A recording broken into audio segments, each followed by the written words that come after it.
You open your bank account and the number is almost nothing.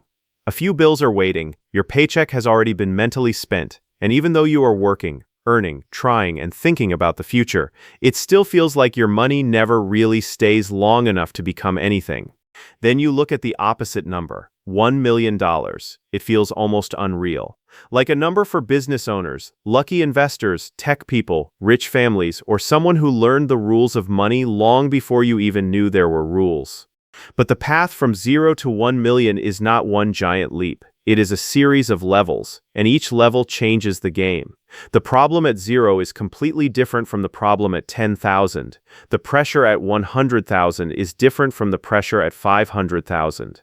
By the time you reach 1 million, the number itself is no longer the only thing that matters. That is what most people miss. They stare at the million and freeze. But wealth is built by understanding the next level, not by obsessing over the final one. So let's walk the path from 0 to 1 million, level by level. Because once you can see the map, the whole thing feels less impossible.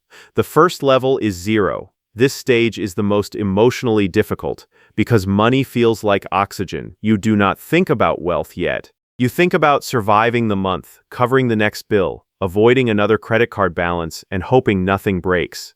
A surprise expense can feel like a personal attack. One delayed payment can throw off everything. Even a small emergency can become expensive because there is no cushion between you and the problem.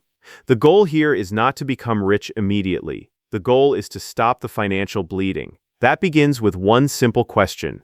Is there any gap between what comes in and what goes out? If your income is $3,000 a month and your spending is $3,000, the gap is 0. The same is true if you earn $5,000 and spend $5,000.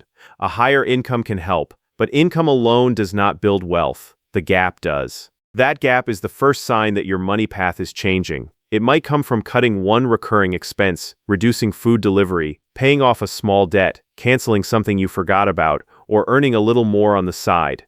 The method matters less than the direction. For the first time, money stops disappearing completely. Something stays, and that small amount becomes the beginning of level 2. Your first $1,000. $1,000 will not make you financially free, but it changes the feeling of everyday life. A car repair is still annoying, yet it does not automatically become a crisis. A broken phone still hurts, but it does not have to turn into new debt. You finally have a small wall between normal problems and financial panic. That is what a starter emergency fund really does. It buys calm. Calm is underrated in personal finance. When you are panicking, you make fast decisions. You borrow quickly. You avoid looking at numbers. You choose whatever solves today, even if it makes next month worse. A small safety fund slows everything down. That money has one job: to protect you when life gets unexpectedly expensive. The moment it becomes shopping money, holiday money, or extra money, it stops being a safety net. So this level is not glamorous. Nobody sees it. Nobody claps for it. But it is the first layer of control. Once that layer exists, the next milestone becomes possible: $10,000. This is where something starts to shift internally. 10,000 is still far from wealthy, but it is enough to prove that you are no longer starting from 0 every month. You have kept money. You have protected it. You have shown yourself that your habits can actually produce a result. That proof matters. A lot of financial change is identity change. Someone who believes money always disappears will act differently from someone who has evidence that money can stay, grow, and serve a purpose. At 10,000, you begin to notice things you used to ignore. A monthly payment feels heavier. A random purchase looks different. Lifestyle creep becomes easier to spot. The future feels less like an abstract dream and more like something you are already building. This is also the point where many people make a quiet mistake. They finally feel stable, and stability starts to look like permission to upgrade everything. A nicer apartment suddenly feels reasonable. A newer car becomes easier to justify. Spending loosens because, for the first time, there is money in the background. Enjoying progress is fine. Letting progress turn into a more expensive version of the same stress is the danger. $10,000 is not the finish line, it is the foundation. And if you protect it, the next stage becomes more strategic. Around $25,000, your money needs a system. Before this point, the main goal was getting out of chaos. Now the question becomes more serious. Where should the next dollar go? Some of it may belong in emergency savings, some may need to attack high-interest debt, some may need to move into long-term investments. Some may be better used to increase earning power. Without a system, money can collect in the wrong place or leak into random decisions. A simple system might separate emergency cash from investing money. It might automate monthly contributions.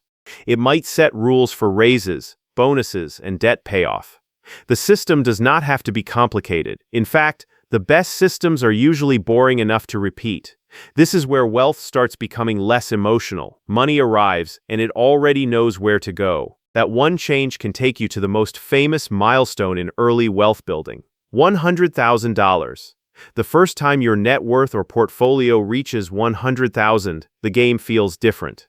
The money is still not enough to make you free, but it is large enough to move in a way you can actually notice.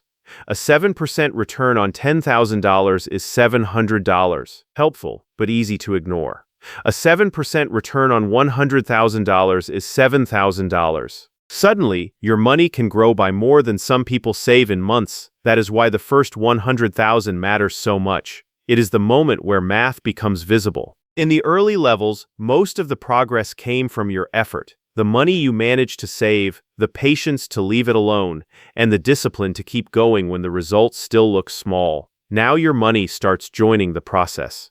The risk at this level is ego. A big number on the screen can make lifestyle upgrades feel harmless. Risky investments start looking more tempting. Tracking feels less necessary. Some people begin acting as if the hard part is already over. That is exactly when the foundation needs protecting. 100,000 is not the end of the path. It is the point where the machine finally starts working, and the smartest move is to keep feeding it. The next major shift happens around $250,000. This is where wealth begins to create quiet power. You may not look different to anyone else. Same clothes, same car, same normal life. But behind the scenes, your stress is changing. A job change feels less terrifying. An emergency feels less likely to erase everything. You have more time to think before making decisions. Options begin to appear. This level also teaches a harder lesson. Bigger money makes mistakes more expensive. A 10% loss on $10,000 is $1,000. Painful, but manageable. A 10% loss on $250,000 is $25,000. That is no longer just a bad week on a screen. That is a serious amount of money. So the focus shifts again. Growth still matters, but protection becomes more important than it used to be. Diversification, fees, taxes, asset allocation, insurance, and emotional control all begin to matter more. At the lower levels, the question was, how do I build? Now it becomes, how do I keep building without blowing up what I already have? Then comes $500,000. $500,000 is a strange milestone because it sounds rich, but it may not feel rich. The structure of the money matters more than the headline number. $500,000 invested in productive assets is very different from $500,000 tied up in home equity, while monthly expenses are high. Low debt and controlled spending can make this level feel powerful. Lifestyle creep can make it feel surprisingly fragile. This is where many people face social pressure. The world expects bigger visible signals as your wealth grows. A better house, a better car, better holidays, a more expensive identity. If your life expands faster than your assets, even a strong net worth can feel weaker than it should. $500,000 teaches one of the most important wealth lessons. Building wealth is only half the game. Keeping your life from consuming it is the other half. Finally, $1 million, the milestone everyone talks about. And yes, it matters. $1 million means years of income, habits, assets, decisions, and patience have turned into something real. But when you reach this level, you learn the final twist. $1 million is not one single lifestyle. $1 million in a retirement account is different from $1 million in cash.